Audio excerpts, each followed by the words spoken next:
नमस्कार दोस्तों, स्वागत है आपका study for public service commission में। जब से सूचना सहायक का एग्ज़ाम हुआ है तब से इस कट ऑफ पर चर्चा चल रही है कि क्या कट ऑफ जा सकती है, क्या एक सेफ स्कोर रह सकता है। बच्चों के मन में तब से बहुत ज़्यादा डाउट आया हुआ है कि क्या उनका सेफ स्कोर में नाम आएगा या नहीं आएगा, क्या उनका टाइपिंग के लिए कॉल आएगा या नहीं आएगा। इससे पहले मैं एक वीडियो बना चुका हूं जिसमें बहुत सारे लोगों ने कमेंट किए कि क्या इस पे मेरा सिलेक्शन हो सकता है, क्या मुझे टाइपिंग की तैयारी करनी चाहिए या नहीं करनी चाहिए। तो मैं पहले भी बता चुका हूँ और इस वीडियो में भी आपको दोबारा कह रहा हूँ, जो मैंने सेफ स्कोर बताया था। अगर आपके उतने मार्क्स बन रहे हैं तो आप बिना बिना किसी टेंशन के और बिना किसी सोच विचार के आप अपनी टाइपिंग स्टार्ट कर सकते हैं। और अगर आपके उतने मार्क्स नहीं बन रहे हैं तो इस पर्टिकुलर वीडियो में मैं आपको बताने वाला हूँ कि आगे आप क्या कर सकते हैं, किन एग्ज़ाम्स की तैयारी कर सकते हैं। आप अपना टाइम बहुत बिल्कुल भी वेस्ट मत कीजिएगा, क्योंकि बहुत आपका टाइम बहुत ही ज़्यादा कीमती है। इसको ऐसे वेस्ट मत कीजिएगा कि टाइपिंग में आपका सिलेक्शन होगा या नहीं होगा, सेफ स्कोर क्या रहेगा। तो इस उलझन में आप अपना टाइम वेस्ट मत कीजिएगा। तो इस पर्टिकुलर वीडियो में मैं जो आपको बताने वाला हूँ, तीन ऐसी वैकेंसियाँ बताने वाला हूँ जिनकी एलिजिबिलिटी क्राइटेरिया बिल्कुल सेम एज इट इज़ सूचना सहायक जैसे होने वाला है। और उन वैकेंसीज़ में कंपटीशन भी इतना नहीं होता, और जो नॉर्मल्स वैकेंसी होती है उनकी अपेक्षा थोड़ा सा कम कंपटीशन होता है। जैसे सूचना सहायक में 1 लाख समथिंग 60-70 लाख बच्चों ने फॉर्म भरा था, तो थोड़ा सा कम कंपटीशन होता है क्योंकि कंप्यूटर की डिग्री सभी बच्चे नहीं कर पाते। आइए थोड़ा सा एक बार और जो सेफ स्कोर मैंने बताया था उस पर थोड़ा सा डिस्कस कर लेते हैं। और मैं ये भी आपको बताने वाला हूँ इस वीडियो में कि इसका रिजल्ट कब तक आ सकता है और कब तक इसकी टाइपिंग टेस्ट में जो टाइम दिया जाता है वो कितना टाइम दिया जाता है। तो आइए थोड़ा सा बैकग्राउंड इसके बारे में बता देता हूँ। जो आईए की वैकेंसी थी यहाँ पे 2023 की मैं बात कर रहा हूँ। तो जो 2023 की वैकेंसी आई थी, ये 2730 पदों पर ये भर्ती का नोटिफिकेशन रिलीज़ किया गया था। और जो इसका फॉर्म था वो जनवरी 2000, यहाँ पे देख लीजिएगा, जनवरी 2023 में इसके ऑनलाइन फॉर्म भरे गए थे। तो करीबन करीबन 1 साल इस भर्ती को लग गया एग्ज़ाम करवाने में। और जो इसका एग्ज़ाम है वो 21 जनवरी 2024 को कंडक्ट करवाया गया था। 2024 को कंडक्ट करवाया गया था इसका एग्ज़ाम। तब से बच्चे डाउट में चल रहे हैं कि इसका सेफ स्कोर क्या हो सकता है। आइए थोड़ी सी और इसके ऊपर चर्चा कर लेते हैं। जो इसका एग्ज़ाम था वो 150 क्वेश्चन का एग्ज़ाम पूछा गया था। और इसमें नेगेटिव मार्किंग नहीं थी, नो नेगेटिव मार्किंग थी। तो सभी बच्चे सभी इसके क्वेश्चन अटेम्प्ट करके आए होंगे। तो आई होप आप सभी सारे क्वेश्चन अटेम्प्ट करके आएंगे। और जो इसका मार्क्स है वो 100 मार्क्स का क्वेश्चन पेपर रहने वाला है। मतलब जो 150 क्वेश्चन है वो 100 मार्क्स के रखे गए हैं। तो ऐसा इसका क्राइटेरिया सेट किया गया है। अब बच्चों का माइंड में डाउट चल रहा है कि इसका सेफ स्कोर क्या रह सकता है। तो मैं पहले भी बता चुका हूँ सेफ स्कोर के बारे में। तो एक बार लास्ट टाइम और मैं एक बार इसके अंदर बता देता हूँ कि सेफ स्कोर क्या रह सकता है। अदरवाइज आप अपना टाइम वेस्ट मत कीजिएगा, आप किसी और एग्ज़ाम की तैयारी कर सकते हैं। तो जो जर्नल के बच्चे हैं, जर्नल के बच्चों के लिए आप ये मान के चलिएगा, जिस भी बच्चे के 90 से लेके 100 इतने ठीक बन रहे हैं वो अपनी बिना किसी टाइम वेस्ट के टाइपिंग की जो तैयारी है वो कर सकते हैं। उसके बाद बात कर लेते हैं जो ईडब्ल्यूएस और ओबीसी के बच्चे हैं। ईडब्ल्यूएस और ओबीसी के बच्चे हैं, उन बच्चों का स्कोर अगर 80 से लेके 90 के बीच में बन रहा है तो वो भी अपनी टाइपिंग की तैयारी स्टार्ट कर सकते हैं। अब बात कर लेते हैं एससी एसटी और टीएसपी जो भी बच गए कैटेगरी के, एससी एसटी या जितनी भी कैटेगरी के टीएसपी नॉन टीएसपी वाले बच गए, उनके नंबर अगर 75 से ज़्यादा बन रहे हैं, ये मैं सभी कैटेगरी की बात कर रहा हूँ, ये 5 से 6 क्वेश्चन जो डिलीट होने वाले हैं जिनके अंक सभी को मिलने वाले हैं वो ऐड करके मैं बता रहा हूँ यहाँ पे। जिन भी कैटेगरी के एससी एसटी के 75 से प्लस बन रहे हैं, ये सभी बच्चे अपनी टाइपिंग की तैयारी स्टार्ट कर सकते हैं। बिना कोई टाइम वेस्ट किए आप अपनी तैयारी स्टार्ट कीजिएगा। मैं फिर से बता रहा हूँ, आपका टाइम बहुत ही ज़्यादा कीमती है, इसको ऐसे मत वेस्ट कीजिएगा। क्योंकि 2024 में बहुत सारी भर्तियाँ निकली हुई हैं, क्योंकि 2024 इलेक्शन ईयर है, इसीलिए इतनी सारी वैकेंसियां निकली हुई है। इन फ्यूचर में शायद आपको इतनी वैकेंसियां नहीं देखने को मिले, इसीलिए आपका टाइम और साल 2024 बहुत ज़्यादा इंपॉर्टेंट रहने वाला है। इसको ऐसे वेस्ट मत कीजिए। सूचना सहायक एक अकेली भर्ती नहीं है, बहुत सारी वैकेंसी है जिसमें आपका सिलेक्शन हो सकता है। तो आप अगर इतने मार्क्स बन रहे हैं, सेफ स्कोर बन रहा है, तो आप डेफिनेटली अपनी तैयारी स्टार्ट कर सकते हैं टाइपिंग की। अब बात कर लेते हैं इसका रिजल्ट कब तक आ सकता है। तो बात करें 2018 आईए की बात करें आईए की बात करें तो इसका जो रिजल्ट किया डिक्लेयर किया गया था वो जो एग्ज़ाम डेट हुई थी उसके 4 मंथ के बाद रिजल्ट डिक्लेयर कर दिया गया था इस भर्ती का 2018 का। और बात करें 2013 की भर्ती का तो उसके एग्ज़ाम के 3 मंथ के बाद इसका जो रिजल्ट था वो जारी कर दिया गया था। तो अब बात कर लेते हैं 2023 का रिजल्ट कब तक आ सकता है। तो ऐसा मेरा पर्सनल व्यू है। देखिए ये सारे जो हैं ये एक अंदाज़ा है और अंदाज़ा बिल्कुल गलत हो सकता है। मैं चाहता हूं कि कट ऑफ और कम जाए जिससे सभी बच्चों को सिलेक्शन हो सके। बात कर लेते हैं 2023 के आईए की, यहाँ पे बात कर लेते हैं। अब इसका रिजल्ट कब तक आ सकता है, बच्चे काफ़ी ये डाउट भी हैं कि कब तक इसका रिजल्ट आ सकता है और कितना टाइम टाइपिंग के लिए दिया जाता है। तो मुझे ऐसा लगता है कि 31 मार्च तक या फिर अप्रैल के फर्स्ट वीक में आपका रिजल्ट आ जाएगा आईए 2023 का। तो ऐसा मुझे लगता है। 2 महीने हैं आपके पास, फरवरी और मार्च, 2 महीने में आप अपनी टाइपिंग बिल्कुल, अगर आपने जीरो से भी स्टार्ट नहीं की है तो भी आप अपनी टाइपिंग स्टार्ट कर सकते हैं। 2 महीने बहुत ज़्यादा टाइम हो जाता है टाइपिंग के लिए, तो आप अपनी तैयारी स्टार्ट कर लीजिएगा। मार्च के एंड तक या फिर अप्रैल के फर्स्ट वीक तक आपका जो रिजल्ट है वो जारी किया जा सकता है। और टाइपिंग में मुझे नहीं लगता कि ज़्यादा टाइम देंगे, तो टाइपिंग की तैयारी आप अभी से अपनी तैयारी करके चलिएगा, क्योंकि बाद में टाइम मिले ना मिले, क्योंकि ये थोड़ा सा डाउटफुल हो जाता है कि बाद में कितना टाइम देते हैं कितना टाइम नहीं देते हैं। तो आप अपनी तैयारी अभी से तैयारी करके चलिएगा। तो ये हमने बेसिक बेसिक कट ऑफ और इसकी बात कर ली है। तो अब मैं आपको बताने वाला हूं कि जो बच्चे इससे भी कम स्कोर गेन कर रहे हैं, मतलब जिस बच्चे के जितना मैंने सेफ स्कोर बताया इतना भी नहीं बन रहा है, तो वो आगे क्या कर सकते हैं। तो आइए मैं ये 3 भर्तियां आपको बताने वाला हूं जो सूचना सहायक जैसी ही है। इनमें अगर आपके पास कंप्यूटर डिग्री या डिप्लोमा है, जैसे सूचना सहायक में आपके पास डिग्री या डिप्लोमा था तो आपने सूचना सहायक का फॉर्म फिलअप किया। अगर आपके पास यही सेम डिग्री रहने वाली है तो 3 फॉर्म और है, जल्दी से जल्दी मैं आपको यहाँ पे बता देता हूँ क्योंकि इनकी लास्ट डेट आज ही है, 31 जनवरी इनकी लास्ट डेट है। तो आइए बिना किसी टाइम वेस्ट के आगे इन भर्तियों के बारे में हम जान लेते हैं। नेक्स्ट आ जाएंगे, सबसे पहले हम भर्ती की बात करेंगे। यहाँ पे देख लीजिएगा उत्तर प्रदेश सरकार के द्वारा ये भर्ती निकाली गई है।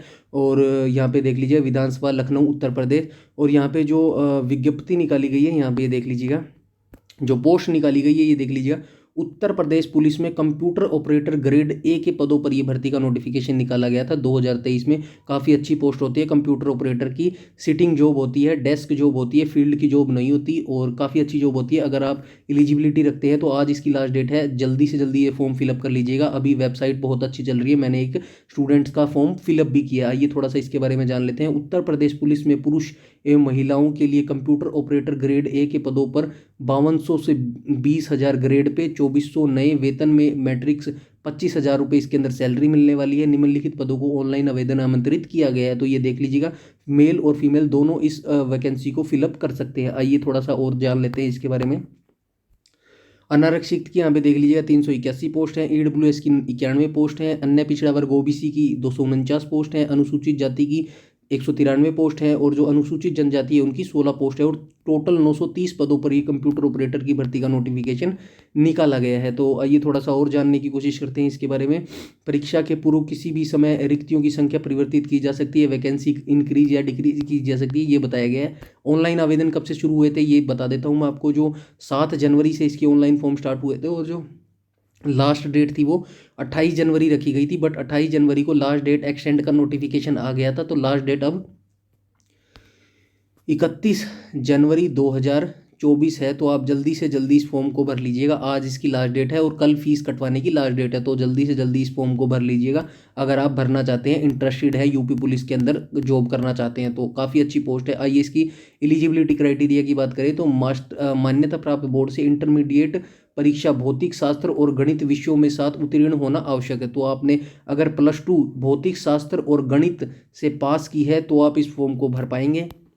उसके बाद आपके पास कंप्यूटर का सर्टिफिकेट भी होना चाहिए। यहाँ पे देख लीजिएगा भारत सरकार के electronic integrated and computer aided communication DOEACC विभाग से कंप्यूटर में ओ लेवल की परीक्षा या सरकार द्वारा उसके समकक्ष मान्य प्राप्त कोई अन्य परीक्षा उत्तीर्ण होना आवश्यक है। मतलब आपने डोएक का ओ लेवल की है तो आप इस फॉर्म को भर पाएंगे, या फिर आपने उसके समकक्ष कोई जो डिग्री या डिप्लोमा किया है तो भी आप इस फॉर्म को भर पाएंगे। +2 पास आपने की होनी चाहिए, मैथ सब्जेक्ट आपके पास होना चाहिए, साथ में आपके पास कंप्यूटर ओ लेवल डिग्री का डिप्लोमा होना चाहिए, यहाँ पे ये बताया गया है। आइए हम आगे देख लेते हैं इसके समकक्ष जो डिग्री डिप्लोमा माने गए हैं वो भी मैं आपको बताने वाला हूँ। तो यू डोंट वरी, आप वीडियो के अंत तक जरूर बने रहें।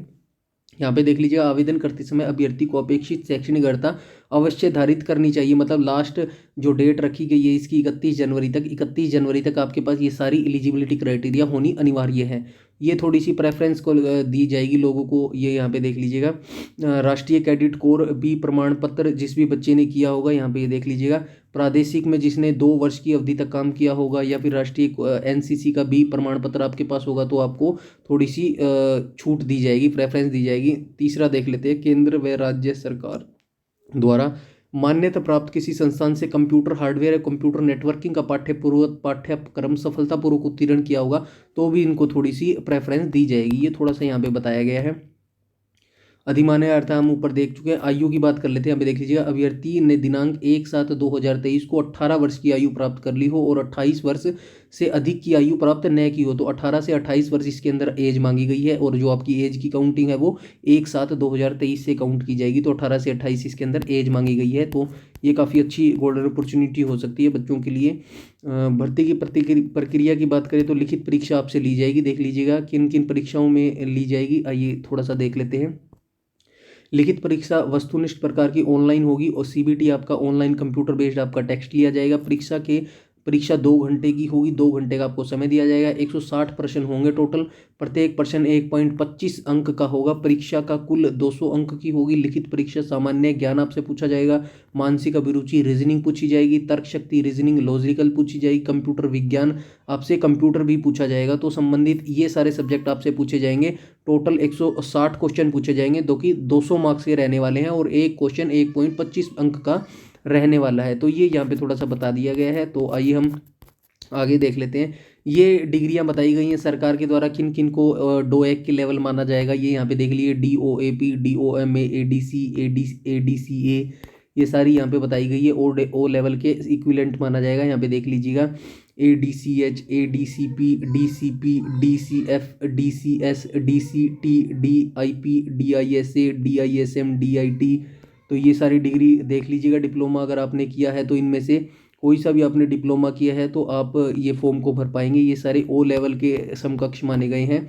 उसके बाद यहाँ पे देख लीजिएगा, थोड़ा सा बताया गया, केंद्र राज्य सरकार के किसी विश्वविद्यालय या NLIT डोइक की मान्यता प्राप्त 10+2 स्नातक के उपरांत की जाने वाली कम से कम 1 वर्ष की PGDC अगर आपने की है, DCA, तो भी आप इस फॉर्म को एलिजिबल कर पाएंगे। तो ये थोड़ा सा आप पढ़ लीजिएगा आराम से बैठ के, अगर आप इसके लिए एलिजिबल है, इंटरेस्टेड है, तो ये थोड़ा सा पढ़ लीजिएगा। यहाँ पे डिग्री दी गई है, देख लीजिएगा। BSc IT, MCA, BTech, ये सभी बच्चे अप्लाई कर सकते हैं। डोएक लेवल के समकक्ष इनको माना गया है। तो ये कंप्यूटर ऑपरेटर की वैकेंसी थी। आइए हम दूसरी वैकेंसी की भी बात कर लेते हैं। यहाँ पे जो दूसरा नोटिफिकेशन है वो भी उत्तर प्रदेश सरकार के द्वारा निकाला गया है, और जो इसके अंदर पोस्ट निकाली गई है वो देख लेते हैं। यहाँ पे ये देख लीजिएगा पोस्ट, यहाँ पे देख लीजिए, Uttar Pradesh police programmer grade 2 के पदों पर सीधी भर्ती निकाली गई है। जो प्रोग्रामर की पोस्ट निकाली गई है ये उत्तर प्रदेश पुलिस के अंदर, ये भी डेस्क जॉब रहने वाली है, फील्ड की कोई जॉब नहीं है। आपको बैठने का और सिटिंग का काम करने वाला है, होने वाला है इसके अंदर। आइए बात कर लेते हैं। उत्तर प्रदेश पुलिस में पुरुष एवं महिलाओं के कंप्यूटर प्रोग्रामर ग्रेड 2 के पदों पर बैंड 9300 से 34,800, ग्रेड पे 4600, काफ़ी अच्छा ग्रेड पे इसके अंदर मिलने वाला है। वेतनमान केवल वेतन मैट्रिक्स रुपये 44,000 से लेके 1,42,000 आपको सैलरी इसके अंदर मिलने वाली है। पोस्ट की बात करें तो आइए, जनरल के लिए 24 पोस्ट है, EWS के लिए 5 पोस्ट है, OBC के लिए 14 पोस्ट है, अनुसूचित जाति के लिए 11 पोस्ट है और अनुसूचित जनजाति के लिए 1 पोस्ट है। और टोटल की बात करें तो इसके अंदर 55 पोस्ट पर ये प्रोग्रामर की भर्ती का नोटिफिकेशन निकाला गया है उत्तर प्रदेश पुलिस के द्वारा। सब कुछ सेम रहने वाला है, इसमें कोई भी चेंज नहीं रखा गया। जो कंप्यूटर ऑपरेटर के ऊपर हमने कंप्यूटर ऑपरेटर की वैकेंसी में हमने डिस्कस किया था, सेम नोटिफिकेशन यही प्रोग्रामर के लिए रहने वाला है। एलिजिबिलिटी क्राइटेरिया, पाठ्यक्रम, सिलेबस, एज, सब कुछ रखा गया है। फिर भी मैं एक बार जल्दी आपको यहाँ पे बता देता हूँ। ऑनलाइन आवेदन इसके 7 जनवरी से स्टार्ट हुए थे। जो लास्ट डेट है वो 31 जनवरी रखी गई है, आज ही इसकी भी लास्ट डेट रखी गई है। समय से आप अपना फॉर्म फिलअप कर लीजिएगा अगर आप करना चाहते हैं तो। आवेदन शुल्क की बात करें तो 400 रुपये आपको इसके लिए पे करने पड़ेंगे।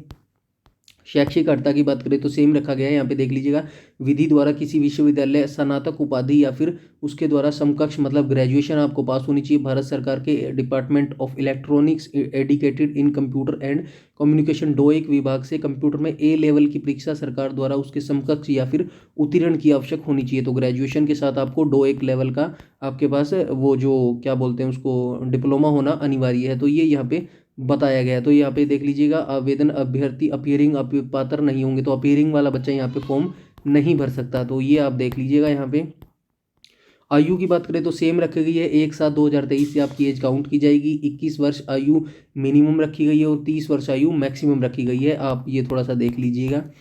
तो भर्ती की प्रक्रिया वही सेम रहने वाला है। लिखित परीक्षा होगी, 160 प्रश्न आपसे पूछे जाएंगे, 1.25 अंक का एक प्रश्न होगा, जो कि टोटल आपको देख लीजिए वस्तुनिष्ठ ऑनलाइन परीक्षा होगी। सीबीटी आपका टेस्ट होगा, जिसकी समय अवधि 2.5 घंटे आपको समय दिया जाएगा। प्रत्येक भाग 100 अंकों का होगा। लिखित परीक्षा के प्रथम भाग का पत्र में मानसिक सामर्थ्य, तर्क शक्ति एवं सूचना प्रौद्योगिकी, कंप्यूटर और रीजनिंग का फर्स्ट पार्ट आपसे पूछा जाएगा। लिखित परीक्षा की द्वितीय भाग में कंप्यूटर प्रोग्रामिंग से संबंधित होगा।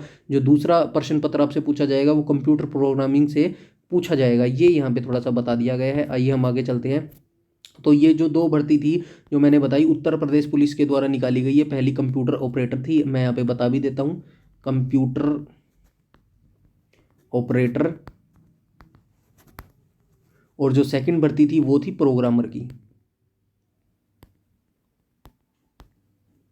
प्रोग्रामर की। तो ये दोनों भर्ती यूपी पुलिस के द्वारा निकाली गई है। अगर आप इंटरेस्टेड हैं तो जल्दी से जल्दी इस फॉर्म को भर लीजिएगा, क्योंकि जो इसकी लास्ट डेट है वो आज ही रखी गई है। 31/1/2024 इसकी लास्ट डेट रखी गई है। समय से आप अपना फॉर्म फिलअप कर लीजिएगा अगर आप इंटरेस्टेड हैं। आइए हम तीसरे नोटिफिकेशन के बारे में बात कर लेते हैं, जो तीसरी भर्ती रहने वाली है। तो 31/1/2024 इसकी लास्ट डेट रखी गई है। आइए हम आगे चलते हैं। जो लास्ट वैकेंसी रहने वाली है ये इसके बारे में तो आपको पता ही होगा। राजस्थान उच्च न्यायालय जोधपुर के द्वारा ये वैकेंसी निकाली गई है, और जो पोस्ट निकाली गई वो सिस्टम असिस्टेंट की पोस्ट निकाली गई है। इसके बारे में भी थोड़ा डिटेल से जान लेते हैं हम। तो यहाँ पे देख लीजिएगा, राजस्थान उच्च न्यायालय जोधपुर के द्वारा राजस्थान उच्च न्यायालय कर्मचारी सेवा नियम यथा संशोधित, Rajasthan high court staff service rule प्रावधानों के अंतर्गत राजस्थान उच्च न्यायालय हेतु सिस्टम असिस्टेंट निम्नलिखित रिक्त पदों पर सीधी भर्ती हेतु निर्धारित ऑनलाइन प्रारूप, ऑनलाइन फॉर्मेट, ऑनलाइन आवेदन आमंत्रित किए जाते हैं। तो ये राजस्थान हाई कोर्ट जो कि जोधपुर में है उसके द्वारा नोटिफिकेशन निकाला गया है, और जो पोस्ट निकाली गई है वो सिस्टम असिस्टेंट की पोस्ट निकाली गई है। आइए आगे भी पढ़ लेते हैं। चयनित अभ्यर्थी नियमानुसार 2 वर्ष की अवधि तक ₹18,500 फिक्स्ड प्रतिमाह परिश्रमिक परिशोधनी प्रोबेशन ट्रेनी के रूप में रहेंगे। परीक्षा अवधि काल सफलतापूर्ण पूर्ण करने पर पे मैट्रिक्स लेवल 8 के अनुसार 26,000 से 83,000 इनको संदेह होगा। तो ये बताया गया है कि स्टार्टिंग में जैसे आपका सिलेक्शन हो जाएगा सिस्टम असिस्टेंट की पोस्ट पर, तो स्टार्टिंग के 2 साल आपको ट्रेनिंग पीरियड कंप्लीट करना होगा। ट्रेनिंग पीरियड के दौरान आपको 18,000 रुपये दिए जाएंगे 2 साल के लिए। जैसे ही आपका ट्रेनिंग पीरियड कंप्लीट हो जाता है उसके बाद आपको हर महीने 26,000 सैलरी यहाँ पे दी जाएगी। ये थोड़ा सा यहाँ पे बेसिक सी चीज़ें बताई गई हैं। वैकेंसी की बात करें तो यहाँ पे देख लीजिएगा 230 यानी कि 230 वैकेंसी टोटल निकाली गई है। कैटेगरी वाइज आप यहाँ पे देख सकते हैं किस कैटेगरी में कितनी वैकेंसियाँ रिलीज की गई है। टोटल 230 पदों पर ये भर्ती का नोटिफिकेशन सिस्टम असिस्टेंट का निकाला गया है जोधपुर हाईकोर्ट राजस्थान के द्वारा। आइए हम आगे देख लेते हैं। यहाँ पे इसकी न्यूनतम शैक्षणिक योग्यता की बात कर लेते हैं। जो मिनिमम एकेडमिक क्वालिफिकेशन रहने वाली है यहाँ पे देख लीजिएगा, बीई की हो या तो आपने, या फिर आपने बीटेक की हो, या फिर आपने बीएससी की हो। किसके अंदर की होनी चाहिए? या तो आपने कंप्यूटर साइंस के अंदर की हो, या फिर इसके समकक्ष आपने कोई भी डिग्री या डिग्री की है तो आप इस फॉर्म को अप्लाई कर पाएंगे। या फिर आपने ग्रेजुएट की है subject from recognised university with post graduate diploma in computer application PGDCA, या फिर आपने सिंपल ग्रेजुएशन की है साथ में आपने PGDCA का 1 साल का कोर्स किया है, तो भी आप इस फॉर्म को भर पाएंगे। Department of electronic and accreditation of computer classes DOEACC, और post polytechnic diploma in computer application 3 year diploma in computer science. ये वही बात लास्ट में कही गई है, DCA BCA जो भी BCA MCA वाले हैं वो सभी इसके अंदर इलिजिबल होंगे। तो आई होप आपको समझ में आ गया होगा इसकी एलिजिबिलिटी क्राइटेरिया। फिर भी मैं एक लेमन देसी लैंग्वेज में बता देता हूँ। पहला, या तो आपने बीई की है, या आपने बीटेक की है, या आपने बीएससी की है। किस स्ट्रीम के अंदर? कंप्यूटर साइंस के अंदर आपने की होनी चाहिए तो आप अप्लाई कर सकते हैं। दूसरा, या आपने ग्रेजुएशन की है सिंपल, साथ में आपने PGDCA किया है 1 साल का, PGDCA किया 1 साल का, तो आप इसके लिए अप्लाई कर पाएंगे। डिग्री वाले BCA MCA वाले तो इसके अंदर कर ही सकते हैं। तो लास्ट में हम आगे जल्दी सी देख लेते हैं, जल्दी उपरोक्त हर परीक्षाओं के अंतिम वर्ष अंतिम सेमेस्टर की परीक्षा में सम्मिलित हो चुका या सम्मिलित हो रहा आवेदक भी आवेदन करने के लिए पात्र होगा। तो अपीयरिंग स्टूडेंट भी इसके अंदर कर सकता है, ये थोड़ा सा आप ध्यान रखिएगा। जो अपीयरिंग स्टूडेंट है फाइनल ईयर का वो भी ये फॉर्म को भर सकता है। तो ये काफ़ी अच्छी अपॉर्चुनिटी है फाइनल ईयर बच्चों के लिए। एज की बात कर लेते हैं, अभी देख लीजिए, candidate direct recruitment service must have attendant 18 year and must not have attend age of 40 years. तो यहाँ पे एज जो रखी गई है वो 18 साल से 40 साल एज इसके अंदर रखी गई है। तो ये आप देख लीजिएगा अपने हिसाब से। जो रिजर्वेशन दिया जाता है वो ऐसे ही दिया जाता है, SC ST को 5 साल और OBC को 3 साल का। और फीस की बात करें कितना शुल्क आपसे लिया जा रहा है, यहाँ पे देख लीजिएगा, सामान्य वर्ग, अन्य पिछड़ा वर्ग, जनरल OBC वालों के लिए 750 रुपये है। राजस्थान राज्य के जो अन्य पिछड़ा वर्ग OBC के हैं उनसे 600 रुपये, और जो राजस्थान राज्य के अनुसूचित जाति जनजाति के लोग हैं उनसे 450 रुपये यहाँ से लिए जाएंगे। तो ये आप देख लीजिए, रिफंडेबल फीस नहीं है। एक बार अगर आप फीस कटवा देंगे तो बाद में आपकी फीस वापस नहीं की जाएगी, ये बताया गया है। और यहाँ पे ये स्कीम और सिलेबस आप देख लीजिएगा, जो सिस्टम असिस्टेंट का जो सिलेबस यहाँ पे बताया गया है वो मैं आपको थोड़ा सा बेसिक बता दूं। थोड़ा सा हम चर्चा कर लेते हैं, बाद में डिटेल से हम किसी और वीडियो में जान लेंगे, अदरवाइज वीडियो यहाँ पे काफ़ी ज़्यादा लंबा हो जाएगा। तो जो इसकी परीक्षा मतलब एग्जाम पैटर्न सिलेबस रखा गया है ये देख लीजिएगा। परीक्षा स्कीम और पाठ्यक्रम, सेक्शन ए जो आपसे पूछा जाने वाला है, आइए थोड़ा सा डिस्कस कर लेते हैं। सेक्शन ए जो होगा उसमें 2 पार्ट आएंगे, पार्ट ए आएगा, पार्ट बी आएगा। पार्ट ए में आपसे कंप्यूटर नॉलेज पूछा जाएगी, और जो पार्ट बी होगा उसमें जनरल नॉलेज और इंग्लिश आपसे पूछी जाएगी। मतलब यहाँ पे देख लीजिएगा 80 मार्क्स और 20 मार्क्स, मतलब कि 80 मार्क्स का फर्स्ट जो सेक्शन ए होगा उसमें 80 मार्क्स का आपसे कंप्यूटर पूछा जाएगा, और जो पार्ट बी हुआ वो 20 नंबर का आने वाला है। 10 नंबर की इसमें राजस्थान जी की आएगी, और 10 नंबर की इंग्लिश आपसे पूछी जाएगी। और मिनिमम क्राइटेरिया मार्क्स भी रखा गया है, 40 मार्क्स आपको लेने ही पड़ेंगे। और अदर कैंडिडेट जो OBC जनरल वाले हैं उनके लिए 45 मार्क्स मिनिमम क्राइटेरिया सेट किया गया है। ड्यूरेशन की बात करें तो 2 घंटे का आपको इसके अंदर समय दिया जाने वाला है।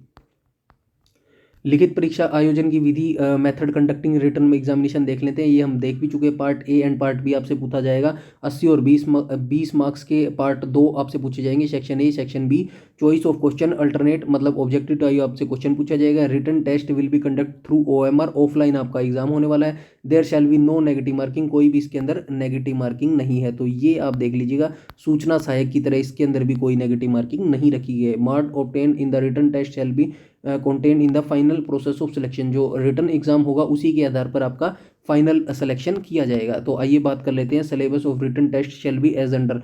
तो जो रिटर्न आपका एग्जाम होगा उसमें ये टॉपिक्स आपसे पूछे जाएंगे। कंप्यूटर के देख लीजिएगा, overview of computer evolution, basic hardware, letter IT grade, central processing. ये थोड़ा सा आप बेसिक से डिटेल से आराम से बैठ के देख लीजिएगा अगर आप फॉर्म ये भर रहे हैं तो। अदरवाइज आप कहेंगे तो मैं डिटेल से इस सिलेबस पर भी एक वीडियो आराम से बना दूंगा, जिसमें ईजिली तरीके से मैं आपको बता दूंगा कौन से टॉपिक आपको करने चाहिए। पार्ट बी में जनरल नॉलेज में आपसे ये पूछा जाएगा, जनरल नॉलेज इंग्लिश आपसे ये टॉपिक्स आपसे पूछे जाएंगे, तो ये रहेगा। और सेक्शन बी जो होने वाला है वो राइटिंग टेस्ट और कंप्यूटर होगा, 80 मार्क्स का होगा। ये देख लेते हैं थोड़ा सा, ये यहाँ पे देख लीजिएगा। पेपर फर्स्ट होगा, स्पीड टेस्ट होगी, यहाँ पे हिंदी इंग्लिश दोनों में होगी। 5-5 मिनट का आपको समय दिया जाएगा, और जो मार्क्स होगा वो 25-25 मार्क्स के रहने वाले हैं। SC ST के लिए 20 मार्क्स लेने अनिवार्य है मिनिमम क्राइटेरिया, और जो जनरल OBC वालों के लिए 22.5 मार्क्स लेने अनिवार्य है। ये यहाँ पे थोड़ा सा बता दिया गया है। उसके बाद इफिशियंसी भी टेस्ट होने वाला है आपका। तो सेक्शन सी में आपका देख लीजिएगा, इंटरव्यू भी लिया जाएगा। तो 3 स्टेज इसके अंदर होने वाली है। सेक्शन ए में आपका रिटन टेस्ट लिया जाएगा। रिटन टेस्ट में आपसे 2 पूछे जाएंगे, A और B पूछा जाएगा। तो ये देख लीजिए 3 स्टेजेस में आपका एग्जाम कंडक्ट करवाया जाएगा। तो ये नोटिफिकेशन था जो हमने डिस्कस कर लिया। ये थोड़ा सा और बचा हुआ है, इसको भी डिस्कस कर लेते हैं। इंटरव्यू इसके अंदर देख लीजिएगा आप, इंटरव्यू भी होगा। आगे हम आ जाएंगे, ऑनलाइन आवेदन करने की तिथि के बारे में जान लेते हैं। यहाँ पे देख लीजिएगा 4 जनवरी से इसके ऑनलाइन फॉर्म स्टार्ट हो चुके हैं, और दिनांक 3 फरवरी लास्ट डेट है। 2 से 3 दिन इस नोटिफिकेशन के भी बचे हुए हैं, तो इस नोटिफिकेशन को भी आप जल्दी से जल्दी फिल कर लीजिएगा। 2 से 3 दिन बचे हुए हैं लास्ट डेट के लिए। तो ये नोटिफिकेशन था जो हमने परीक्षा, और ये यहाँ पे देख लीजिए परीक्षा स्थान एवं मांग, राजस्थान उच्च न्यायालय द्वारा परीक्षा जोधपुर जयपुर आयोजित किए जाने की संभावना है, जोधपुर एवं जयपुर।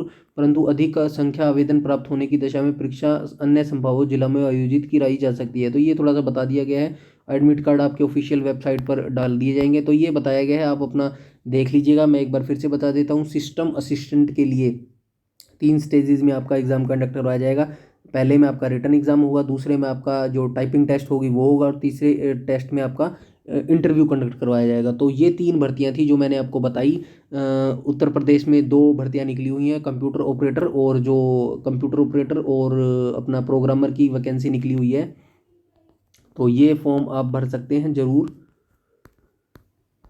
डेफिनेटली आप इन फॉर्म को भरिएगा अगर आप इसके लिए एलिजिबल हैं। और ज़्यादा मत सोचिएगा सूचना सहायक में, बस इतना स्कोर अगर आपका बन रहा है, ऐसे स्कोर जो मैंने स्टार्टिंग में बताया था 90 से 100 जनरल वालों के लिए, ओबीसी ईडब्ल्यूएस वालों के लिए। यहाँ पर मैं एक बार और बता देता हूँ, यहाँ पे देख लीजिएगा, जनरल वालों के लिए 90 से 100, ओबीसी ईडब्ल्यूएस वालों के लिए 80 से 90, और एससी एसटी बाकी बची हुई कैटेगरी के लिए 75+। जिनके भी इतने स्कोर बन रहे हैं वो सूचना सहायक में अपनी टाइपिंग स्टार्ट कर दीजिएगा। अप्रैल के फर्स्ट वीक तक आपका रिजल्ट आने की पूरी संभावना है, या फिर मेरे हिसाब से इससे पहले ही आ जाएगा। मार्च के एंड में आपका रिजल्ट आना संभावित है। अपनी तैयारी लगातार करते रहें, बिल्कुल भी अपना टाइम वेस्ट मत कीजिए। आप किसी भी एग्जाम की तैयारी कर लीजिएगा, बहुत सारी वैकेंसियाँ निकली हुई हैं। कोई भी आपका डाउट है, क्वेरी है, सजेशन है, कमेंट सेक्शन में कमेंट करके जरूर बताइएगा। वीडियो अच्छी लगे तो लाइक कीजिएगा, शेयर कीजिएगा। चैनल पर पहली बार विजिट कर रहे हैं तो चैनल को सब्सक्राइब जरूर कर लीजिएगा, ताकि समय पर आपको सारी नोटिफिकेशन मिलती रहे। यूट्यूब में हमें फॉलो करते हैं तो प्लीज़ हमारा टेलीग्राम ग्रुप जरूर से जरूर ज्वाइन कर लीजिएगा। सारी नोटिफिकेशन, सारी अपडेट, सब कुछ वहाँ पर बताया जाता है। इस वीडियो में इतना ही रखते हैं, तब तक के लिए धन्यवाद।